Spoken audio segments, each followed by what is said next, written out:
And the thing that I have found most interesting in my students, and I can think of a couple of them in particular right now that is just wonderful, when they went from, I don't know what in the hell I'm doing, and I have this job that I'm working at, and it's just kind of okay, and I go home and I work out and I drink beer, to, oh my gosh, I am God, and everything that is in my life, I am creating. And they take that to work.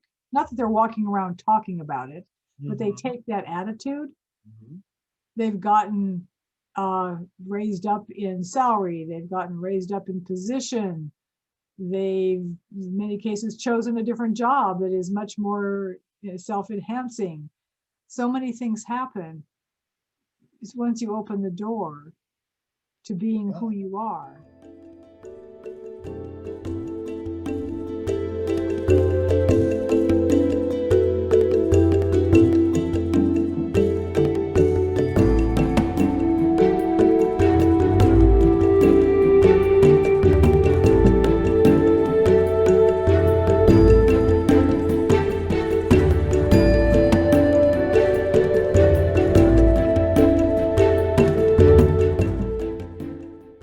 Hi, this is Scott Ware, the publisher and editor of Radiance magazine, which you can find at radiancemm.com.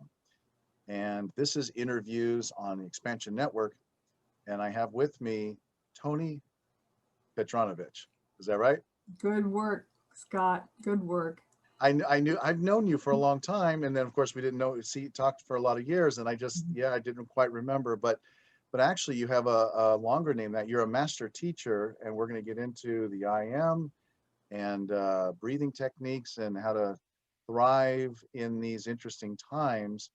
But your name's actually a bit longer than that, and why don't you say what that is with the titles as well? Reverend Dr. TONI Elizabeth Sarah PETRONOVICH. And Reverend Doctor, and what are you a doctorate of? Metaphysics. I have a PhD in metaphysics. Metaphysics, perfect. Okay, wonderful. And so you, it's funny because I just saw you, I don't know, in the last 3-4 months on Todd Medina's Soology show. This is true. And I'm like, there's TONI. TONI, I knew, my gosh, back when the internet was young, you and I met, you live in Washington, I live in California, and we met in Carolyn Mace's, on her site or in an email list, talking about all things spiritual. And I would say you were my first official, I would say, spiritual teacher. Not that we had that kind of official relationship like that, but it kind of ended up being that way. I remember I'd asked you a lot of questions. You had a lot of great answers. You remember that, right? I do remember that, very much so. And it was way before the internet was the internet. It was like when email was like, ooh, we have email. Yeah, and these email chains and threads and conversations that way. I thought we might have talked in a chat room on her site too. I seem to recall, but that was the 90s or early 2000s. So somewhere in there. And then we met in an airport when you were traveling. You were doing some work with somebody rather notable. Who was that? Oh, Barbara Marx Hubbard. Yeah. What kind of work were you doing with her? I went to her house to work with her assistant. We were just doing kind of a gathering at her house, and her assistant had invited me to come. Can't remember her name right at the moment. It'll come back. And so I just spent a couple of days with Barbara. And in the midst of all of that, got a hold of you and came down to your house and had dinner with your family, which was just delightful. That would, yeah. And we were talking about this before, and I didn't remember it at first, but it's coming back to me. But I remember meeting you in LA, you were on a layover, and we had a quick lunch. But this was so many years ago. Then I see you on Todd's show, and I was so glad you got to be in this most recent issue of Radiance, talking about something so important, which is breathing. You talk about the I am a lot. Yes. And you're a master teacher and master healer. And I know, just even booking this interview with you was a little tricky because you have a full schedule. You have a lot of classes going on right now. Is that right? I do. I have roughly 10, 11, I lost count, classes that I'm teaching. And I teach most of them one-on-one through Zoom, through Skype. And usually either start out with a divine intensive, which is the place I really like to start because it it's a personalized course rather than saying, okay, you're going to buy my Path to Union course. Here it is. You enroll in that course and then you do the material and we get together 2 or 3 times and talk about how you're doing. Rather than that, the Divine Intensive is you filling out a questionnaire and then I create the intensive for you based on your answers. And each conversation we have, I then send you another piece to focus on based upon what we've talked about. And it's a very personal course. It sounds very, yeah, you've customized it for that person specifically. Right. What would you say all your courses have in common? What is there a main goal of all your classes? For people to recognize that they are God, that they are the I am, that there is no higher self, lower self. There is no need to pursue a specific practice. If you want to, fine. If it makes you feel good and makes you feel joyous and calm and gives you a sense of well-being, great. Sure. But it isn't about, I have to follow this practice or I will never be enlightened or I will never get to that place that I'm looking for, the there, that you're always looking for the there that is there. It is always about recognizing that in this very moment, as you are listening to us talk, all of you viewers, you are source informed. And when you come to the realization that that is true for you, what happens is you're free. And that's really the, if you want to call it a goal, I'm not sure it's a goal. If you want to call it a goal for my courses, is to free people from the beliefs that they have been so programmed to believe that it keep them tied up, locked up in this paradigm, whatever their paradigm is, that doesn't allow them to realize who they are and what they are. So, and I'm on the same page. I know we are God as well. What resistance generally do people have to fully realizing that? Are there some top three? Top 3 resistances. Let's see. Usually laziness. Okay. Not wanting to have to put in the time and the work to disband the beliefs. I'd say that's probably the first one. Busyness in life. I'm too busy to do this. I always get such a kick out of it. I'll say to a student, are you ready to talk about, class X, page Y? No, I don't have enough time. And I'll go on Facebook and there they are posting on Facebook, all these things. And so basically it's focus on what you're doing because people don't realize not how important it is, but that it's the only thing that they truly want to focus on. They just don't realize that. And then third, I'd say the resistance is just the programming, because it's really difficult often for people who believe that they are right or believe that they know based on belief ABC to move out of that space and into a space that literally dissolves that belief. Because what it says is, if I've been believing this all of my life, and I've been living my life this way, and now all of a sudden I'm going to no longer believe that, what does it mean for the rest of my life that I've already lived? There's a ripple effect. Yeah, there's a ripple effect, but they think that they've been living incorrectly, which they haven't. Those beliefs have brought them to this place, this stage, where they can now say, I get it. Okay, now I'm here. Isn't this delicious? Right. Well, it's funny you say that because you talk about laziness, busyness, and conditioning. And before you got to conditioning, I was going to ask you, well, what's underlying the laziness, and you answered it, the conditioning. I would say I'm in that, I'm in between that, and I'm getting online, and it's sort of like a light bulb that's like blinking, flickering on until you screw it in all the way. And that's what I'm doing, because you're so right. It is the only thing, and we tend to forget that. Well, there really isn't anything that's important in life. And even though your mind says, well, wait a minute, if I don't do this or that, I won't have my house, my car, my food, my relationship, my this or that. Okay, if you knew that tomorrow you were not going to be here anymore, how important would those things be? They wouldn't. I mean, you might want to say goodbye to somebody, but they just wouldn't be that important. And we don't know that we're not going to be here tomorrow. That's the best part. That's right.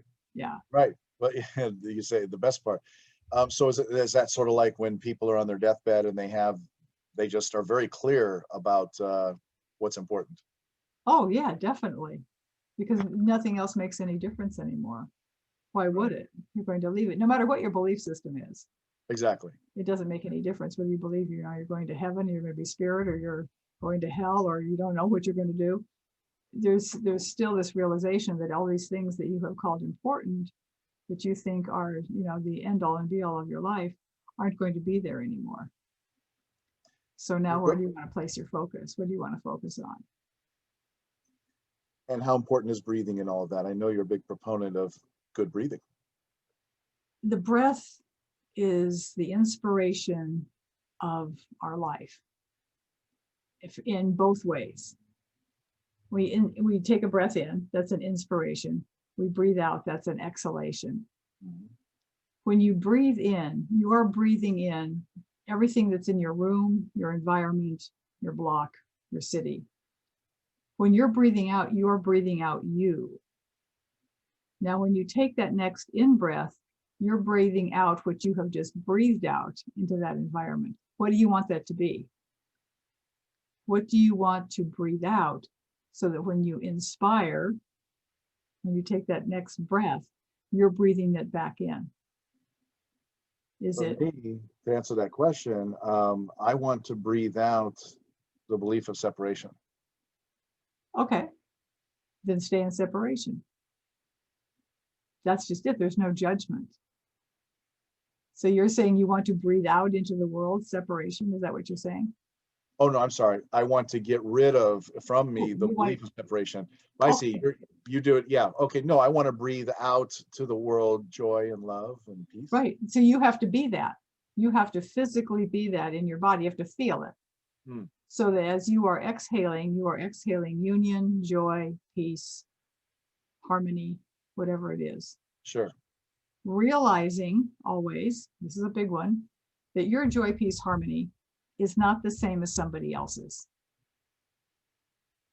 Our joy, peace, harmony in the United States is different than the joy, peace, harmony in Afghanistan. Hmm. So when you move out of the judgment of what it's supposed to be, what you're actually breathing out in that way is coherency. Troughs and the crests of the energy wave are equal. That's how communication communicates. When you're breathing out your joy, peace, harmony, then you are not in judgment. Right. And it can just be whatever it is for everyone. And you can just Okay. sit back and let it be what it is. So when you say that we should, obviously want to get rid of judgment and that joy, my joy is not going to look like someone else's joy, isn't that really underlining the fact that we need to be doing for ourselves, and which can sound selfish, so that we should be servicing others, but actually, if you're putting out joy in the way you know how and your joy, what people do with that is up to them, but at least you're putting out a high vibe. But what they do with it is up to them. This is true. And this is why we talk about coherency. And in my classes, I talk about coherency a lot. Because as I said, it's the wave, the up and the down are equal. Coherency within your body is the feeling of harmony, peace, etc. The fact that we are doing this interview through the internet is reliant on a coherent carrier wave. If all of a sudden our voices got staticky or the picture got pixelated, that would be incoherency. So when you are transmitting coherency, you allow another person to come into coherency as well, because all of nature is coherent. The birds, the trees, the fruits, the flowers, the vegetables, they're all coherent. Humanity is created incoherency through fear, through beliefs, through programming, etc. When you transmit coherency through your joy, your peace, your harmony, other people then have a capacity to become coherent around you. It's like walking into a room and you go, wow, there's Maisie and she's got really good vibes. You're picking up on her coherency. Right. Or if you see Frank, there's Frank, he's always mad. That's his incoherency. Right. So when you transmit that, then it's easy for you to receive it back. But at the same time, the coherency you're transmitting can be used however it's going to be used by the other person. Does that weigh into the subject of a lot of people do things in service to others because they think it's the thing they should do, and it sounds good, it looks good, but if you're not doing it with love and coherency, you got to go back to the drawing board on that one, right?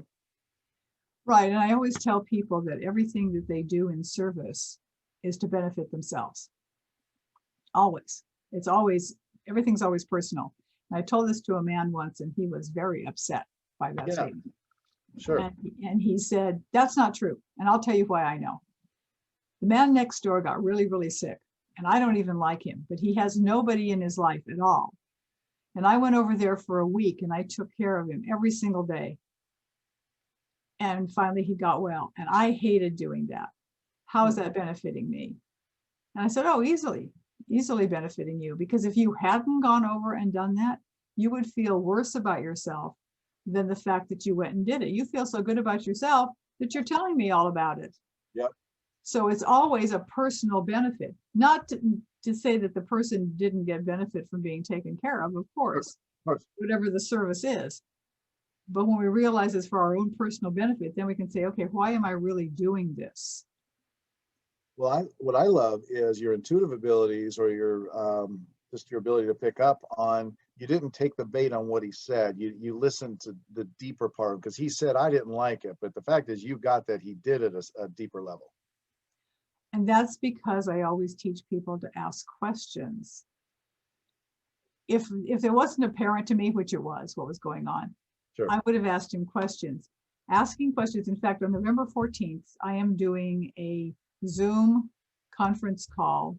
It's going to be a class talking about communication. It's called Learning to be Heard, Learning to be Heart, so that you can learn how to ask questions and carry on a conversation from your heart space, because the holidays are coming and people are going to be having a hard time.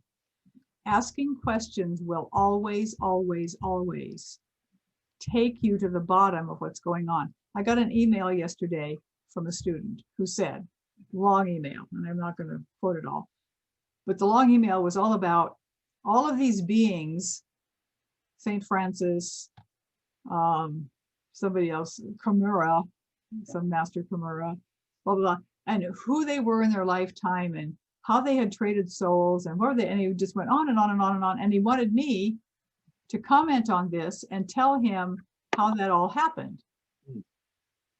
And I emailed it back and I said, why is this important to you? Because I want to figure out my lives. And I said, there's no lives to figure out. You're living this life. This is your life. There's nothing to figure out. Well, somebody told me I needed to figure out my lives.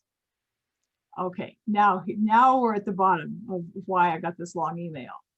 Easy to have been just caught by it, trying to explain it, blah, blah, blah. Whenever you ask questions of a person, and it's a great way to be a conversationalist, whenever you ask questions, you will find out where they really are. Because everybody that says something to you is asking it for a personal reason. It might appear like they're asking it about you, but it's always a personal reason. Underline always. There you go. And if you ask questions about it, you'll find out where they're really coming from. Well, and wasn't he sort of really looking for what is your purpose? I don't know. He didn't continue the conversation. Okay. Which was fine. Sure. If he wanted to. And I told him, I said, if you really want to find out about living your life, you want to do a divine intensive with me, which he's not doing. He's doing one of my other classes that's just all self-guided. And he didn't come back. So that's okay. By the way, could you give your website so people can check out even while they're watching this interview? Sure. youaresacred.com. It will take you to my main website, which is sacredspaceswa.com, which is way too long to remember. Just youaresacred.com, and it points right to Sacred Spaces. And you have classes available, and that's the main thing you do. And it's interesting, you do these one-on-one classes, so that's very intensely personal for sure. It is personal, and in fact, I was talking to somebody the other day about the difference between group classes and personal classes. And I hadn't really, when you start talking and all of a sudden you're hearing yourself talk and you go, wow, that's a really good thought. And I hadn't really thought of it this way before, but they wanted to know what I felt, what I was feeling in the difference between a group class and a personal one-on-one class. And I said, well, of course, there's good things to be said about both. Mhm. And in a group class, you can't go as deep as you want to go because people are in a group and they're always going to hold back a little bit because of group dynamics. Sure. No matter how safe the group is. I've done workshops that lasted 5 days and we went really deep, but I know if I got one-on-one with a person, we'd go even deeper. So the one-on-one class is just you and me. And if some people want them recorded for later use, fine, but it's not going anywhere else. And the people can really go to where they want to go without fear of somebody else thinking something bad about them or afraid to say something or what have you. Sure. So what that deep is, what kind of people should be looking for you to take one of these one-on-one classes? Anyone who wants to know their divine nature. And at the same time, I will say this. I am very direct. I am, as one of my students called, a ball buster. She said it takes spiritual balls to work with you. I will not let you play games with me. My partner calls me Sergeant Tony. I will immediately call you on anything that is you trying to be spiritual or appear a different way or show me how great you are, all of the things that people try and do with a teacher. Sure. And well, I'd love to hear some examples of that. Some examples of that. Like, where do people try to pull a fast one on Dr. Tony? Oh, I don't think that they're actually even trying to pull a fast one. I think that people are so programmed and so used to using words that they don't know what they mean. Like earlier, you and I were talking about ascension. People are always talking about ascension. Yeah. And my question is, okay, ascension, where are we ascending to? And you said, I think we're levitating to the clouds. To our higher self. But there is no higher or lower self because all that is all that is. So your lower self is as much God as what you think your higher self is. This is all separation. Instead of realizing it is all one, it is all union. And scrubbing the floor in the kitchen is as religious and spiritual and holy as sitting in meditation for hours at a time. There is no difference. The only difference is how you feel about it, what you believe is true. So if someone said to you, okay, so you brought that up because they might use that? I brought that up because they might use that. I'm not sure what they might use that to, because we talked about you're a straight shooter and oh, I see what you're saying. Okay, so yeah, so they might, well, I'm just trying to get to ascension and I'm trying to get to this and that, and I will tell them just what I just said and see where that goes. And usually most people, when I began talking from that viewpoint, will either say, oh, wow. And I've had people say this to me just recently, actually. Nobody talks like this. Nobody says this. I'm so glad to hear that. Oh my gosh, I'm just so excited. Or they will back down because now I'm treading on their holy toes. And some people will just continue on with the course, but on their own. They don't want me to help them because they don't want to have to face that. And it just depends upon the person. I don't think anybody really gets on Zoom or Skype in a course that I'm doing with them to try and take me on or do anything to be confrontational. I don't believe that they do. I think that people are just so used to saying the things that they say and living the way that they live that they don't realize that it's just like using the same toothpaste over and over again because you don't realize that the ingredients are bad. Just someone told you to do it, and now you think you need to do it. So I always suggest to people that it'd be really, really good to take any belief you have, and I've done this a lot, and it's really fun. It's work, but it's fun. Any belief you have, and trace it back to its origin point, and see where you got it. And then from that point, find out who formed it. What was it formed for? Because it's always about control. Beliefs are only about control. They're not there for any other reason. You say the fewer beliefs you have, the more free you are. Right. And even saying I don't have a belief system is a belief system. So Everybody has some belief system about something. So like we need some ego to operate in this world. Well, yeah, and the ego personality is God too. That's it. I have one of the pieces that I use for my divine intensive is how to love your ego personality, and how not to see it as separate. Right. Okay. Because it is source expressing. So I'm expressing a source, you're expressing a source, and everybody viewing us is viewing a source. so when you shake up somebody's beliefs by doing what you just did with ascension, because if we believe all is one, then everything is one. We're all one with God. We are God. When people accept and then they lay it down, what do you see? Do you see, and I imagine people probably share this in testimonials about you, but do you see a relief? Do you see anxiety? You know, or what do you see? Do you see that kind of acceptance? Beauty. Well, if they want to accept, okay. Like I said, some people don't. The people who do, Scott, so many of them just literally take it to the bank. I have a beautiful student, Pam Kale, rainbowria.com, if you want to go and look at her website, who went from just such pain to now with this website. She does these gorgeous paintings of people's spirit. They're just fantastic. Okay. And she literally changed her whole family life. She changed everything. I have another student who's a teacher, and oh, there's my website. Thank you. Yeah. And the teacher now is absolutely aware of the fact that she has got it. All of her classes are changing. Somebody sent me a testimonial the other day. It starts out with, "You have saved my life." Wow, that was a big one. Very big. Yeah, people, when they get it, they really get it. And yet there are times sometimes when people don't want to get it right now. And that's okay too. It's whenever they're ready.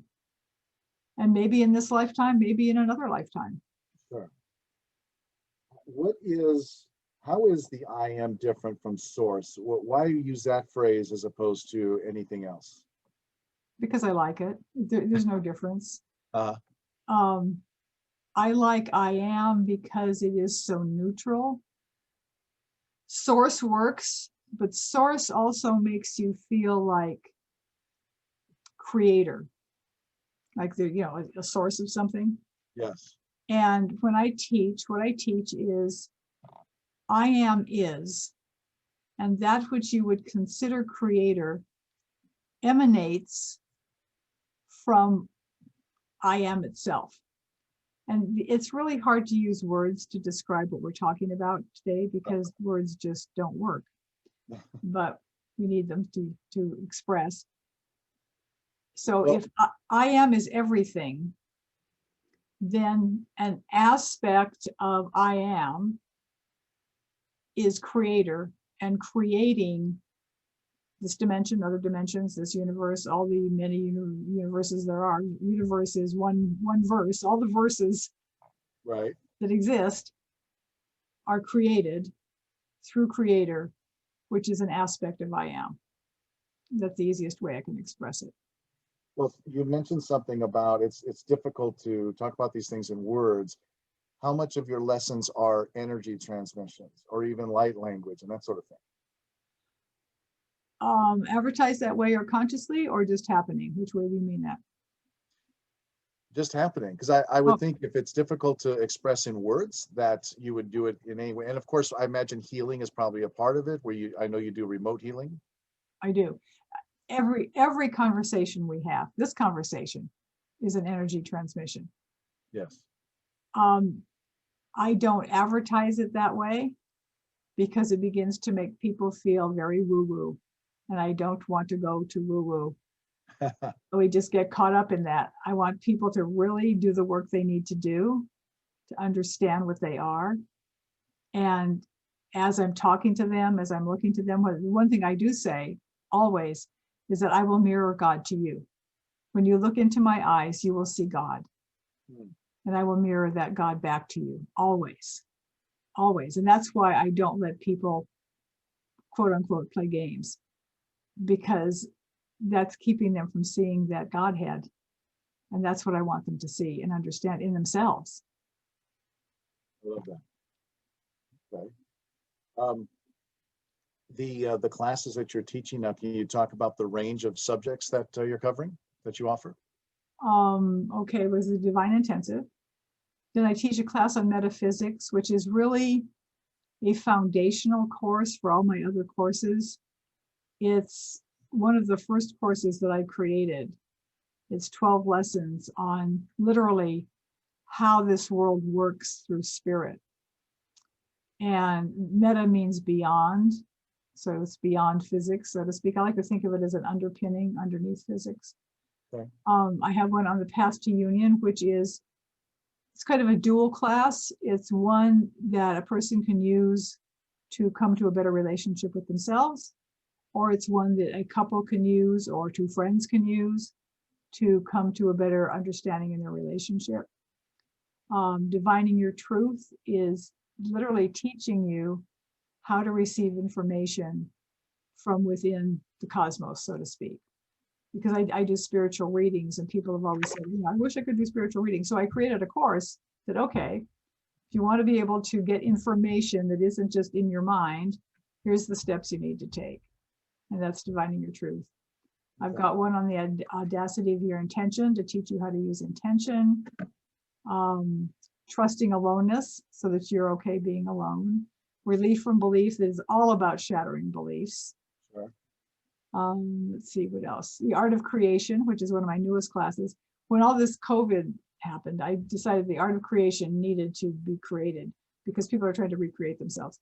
So, and it goes for any time, not just when we're having, an epidemic of a disease. It's about looking at how you live your life right now, the beliefs you're living from right now, how you give away your authority, what you intend to create, and how to create that.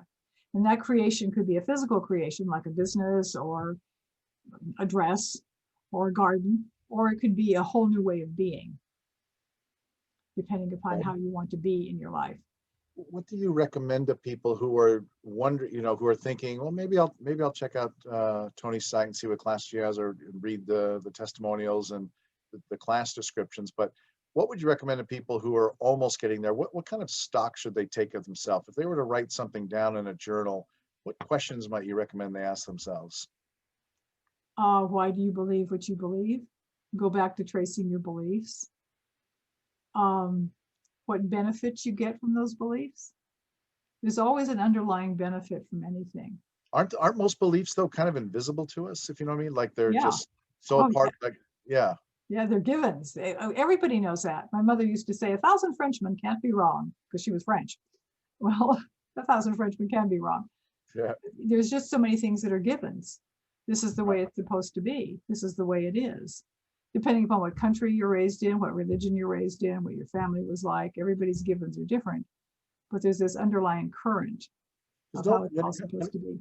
When it comes to challenging beliefs, don't people sort of back into that? It's not like they say one day, I'm going to challenge my beliefs. Don't they aren't they experiencing pain or discomfort or anxiety in their life or stress? And then they come to find out it's perhaps they can get there to find out it's because of an underlying belief that is not serving them. Yes, there's usually something that happens in life that causes a person to start to question. Right. Very often something drastic. Like people talk about bottoming out. Doesn't have to be through addiction. It can be bottoming out for any reason. Sure. At the same time, it doesn't have to be that drastic. It can simply be, I'm really tired of living like this. I'm just not happy. I'm just not happy living this way. So it depends upon where a person is in their life, and again, how willing they are to do the work. I feel that people who have had a drastic occurrence in their life that has drastically uprooted their lifestyle probably are more willing to do something, to make changes, than somebody who's just kind of, I'm just not happy. Right. Because the benefit for the first person I'm talking about is greater, and therefore they'll put out more energy towards what needs to be done than the other person. Right. Tell me again why you don't like this whole ascension business. Because it's not that it's so much I don't like it. I just think it's funny. It's very Christian based. It has to do with Jesus ascending. That's what it's all about. I mean, that's where it came from. Just think about it. If in the Bible it never talked about Jesus ascending anywhere, would anybody be talking about ascension? No, Well, they'd be talking about whatever he did. I mean, he had to do something when he came out of the tomb after he'd spent time with the apostles, and then yeah, he just sort of went up. Yeah, I see what you mean. so people want to ascend. Okay, but where are you ascending to? And if they say, well, heaven, okay, now we're talking about beliefs again. And you're talking about the Christian Bible. Personally, and I know this is probably going to offend some people, so spoiler alert, we do not know that a man named Jesus ever existed. The only place he is talked about really is in the Christian Bible. Josephus, who is the historian, I have done research on this for years. Josephus is the Jewish historian, makes no mention of him. There is one liner in one section of his book, which is huge, that says something about during this time period, there was a man healing people, and then he just goes on. What about the gospels that were found in the in the caves? The gospel according to Thomas, which was separate for many years. Actually, I don't recall if it mentions Jesus particularly, but it does say like the kingdom of God is within. Right. But that was the Essenes teaching. See, the Essenes taught the way. So in the Bible, the New Testament, when they're talking about Jesus saying, I am the way, it's because that was the Essenes. It's like saying I'm a Christian. You'd say, I follow the way. That means you're an Essene, which means you live out in the desert because the Romans were constantly trying to kill you. Okay. So if you really do the research into what all of this means, and there's wonderful books. One of the greatest writers was Lawrence Gardner. If anybody wants to start looking at any of his books, he was a wonderful man. He died in 2010, was knighted by the Queen of England. I mean, just this great guy. I went and heard him speak once. It was terrific. And he spent years upon years doing research, etymology of words. Where does Satan come from? From the Satan who tested the people in the temple. He was the tester. Physical, studious book tester. But the Christians took it and made it into Satan. So you just get to really find out where all these words came from and where all these beliefs came from. And then you see it's just all more of the same. It's just a belief. So whether Jesus the man existed, is less important than the idea of Christ consciousness. Isn't that right? Right. And Christ, the word Christus means anointed. So your anointed consciousness is your divinity. You are consciously aware as God. Now, you might not believe that, but you have an opportunity to become aware of it if you will take those steps to do so. And of course, that's always the question. Are you ready? Are you ready to make the leap? I remember I asked you a long time ago, way back when we were emailing way back then, I said something to you along the lines of, because I think you said something like you represented this person who was holding a light on a hill. Do you remember that conversation at all? That No, you were like a beacon, and I said to myself, I said something along the lines of, I want to be that. I want to do that. And you said something like, well, you have to be ready to do that, because when you are doing that, it's a commitment of sorts. Although that sounds like you know what I'm saying? It's like you are that person. You were that person then, and you are that now. It's just not everybody that can just go up to the hill and just hold that light, that candle, and I vaguely remember this, because once you start holding that beacon, then you don't get to put it down. there you go. Yeah, so you have to be ready to make that commitment to hold the beacon and say, I won't put it down. I'm going to hold this beacon. My arm's not going to get tired, so to speak. Exactly. And I assume you are creating more beacon holders out there. I believe I am. Very nice. What would you like to say about a spiritual practice to people? Is that important? What do you recommend there? Well, first of all, I always say, don't take on a practice. I mean, Don't take what? don't take on a practice to Okay, start with, okay? there you go. Because if you take on a practice, you're taking on a practice for an end result. I am going to light these candles and sit in meditation and om and read this book every single morning, and in a year I will be enlightened. You know, there'll be some end goal. If there is something that makes you feel good, brings you a sense of well-being, makes you feel like you are really experiencing being the I am, go for it until it doesn't become important anymore. Because eventually what you'll find out as time goes by is that all of your life is that practice. That there isn't any time that you need to do something special that is different than breathing and living your life. Because the goal, isn't it, is to wake up and stay awake. Mm-hmm. In the midst of a cataclysm, literally. You know, people say, I can't meditate, it's not quiet enough in here. Learning to meditate is about learning to meditate in the noise, not having to be more quiet. So So, in a way, so some people might say, like at the beginning of this interview, you were saying something, it's, you got to do the work. It sounds like work. And work sounds hard, right? And a lot of people might say, I don't want to do that. I don't want to work. I just want to, I want to be God. But when you say work, what that really means is freeing yourself of layers of oppression or just limits, right? right. And I also tell people that they can take the word work out of their vocabulary and replace it with play. But when I say willing to do the work, what I'm meaning is they have to be willing to decide that they are no longer going to be attached to all of the belief systems that they are presently attached to, because it's all about attachment. Right. And when they decide to detach from that, there's going to be some rocky waves, potentially, for a little while. Some really big, maybe, and some not so big. But most likely, most of the time, it's not a big deal. It just feels like it might be a big deal. But it could cause some rocky waves in your relationships, your family, your job, who knows, depending upon how much all of those different situations are being impacted by what you believe. Because when you start changing personality, because you will, other people are going to notice. So are you ready and willing to do that? Are you ready and willing to hold that beacon you were talking about? Yeah, yeah. And I think people are afraid of that kind of change because then they say, well, but I thought I was this other person. Now I seem to be this other person. So I think I'm betraying myself. But in reality, they're betraying a self that was conditioned by society.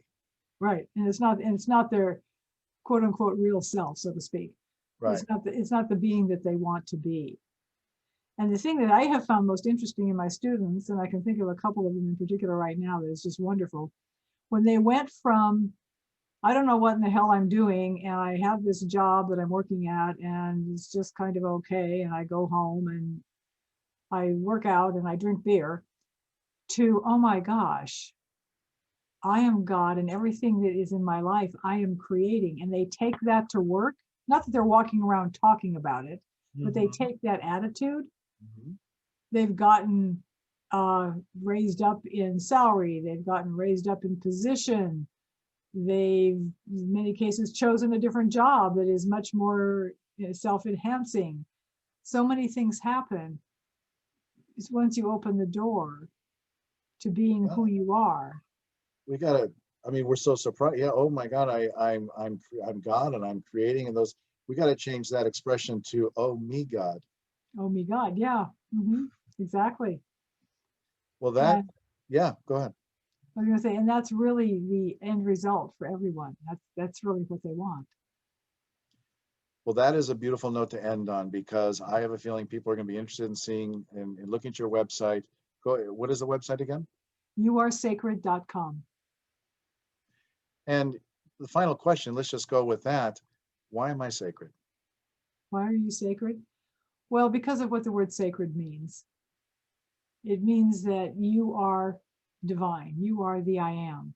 And some people, excuse me, don't want to consider themselves divine because it makes them feel like they're trying to put themselves over other people, like, yeah, I'm better than somebody because I'm sacred and divine.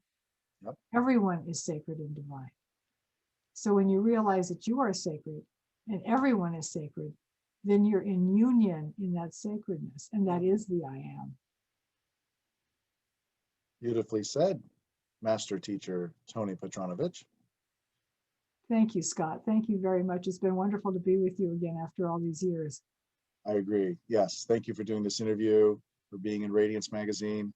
And again, people can go to youaresacred.com. And everybody out there, thank you for watching.